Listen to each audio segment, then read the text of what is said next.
આ સાંભળવા માટે અમે બધા વર્ષથી ઉત્સુક હોઈએ. એક ફિલ્મ પૂરી થતાં થતાં જનરલી અમારું વર્ષ નીકળી જતું હોય છે અને એટલે જ એવો આગ્રહ હોય કે લોકોના મોઢે સાંભળીએ તો એનો આનંદ વધારે હોય. પણ ગુજરાતી ફિલ્મો વિશે ઇન જનરલ મારે એ કહેવાનું કે સાહેબ આ બહુ મહત્વનો સમય છે.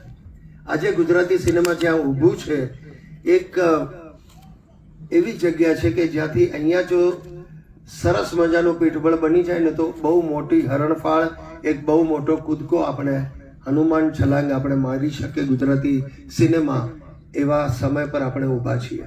કારણ 100 કરોડનો આંકડો ગુજરાતી ફિલ્મોએ જોયો, નેશનલ એવોર્ડ્સ જોયા છે અને હવે જરૂર છે લોકોના પ્રતિસાદની. અને એનું મૂળ કારણ શું કે લોકોનો પ્રતિસાદ એ રીતે જો ઉમળકાભેર હોય તો આંકડાઓ મોટા થાય અને આંકડાઓ મોટા થાય તો આજે તમે જોઈ શકો છો એમ કે 40 વર્ષથી હિન્દુસ્તાનને ડિજિટલ મનોરંજન પૂરું પાડનાર કંપની એટલે ઝી. તો ઝી સ્ટુડિયોની આ પહેલી ફિલ્મ ગુજરાતી.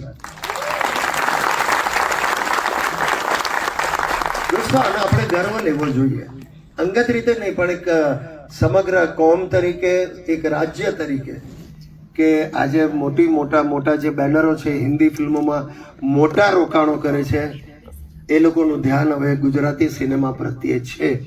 અને એનો પુરાવો આપણી પાસે છે. છેલ્લા 1 વર્ષમાં જ મોટા બેનર નડિયાદવાલા હોય, ધર્મા પ્રોડક્શન હોય, પેનોરામા હોય, પેન સિનેમા અને આજે આ ઝી સ્ટુડિયો, આ બધા અહીંયા આકર્ષાયા.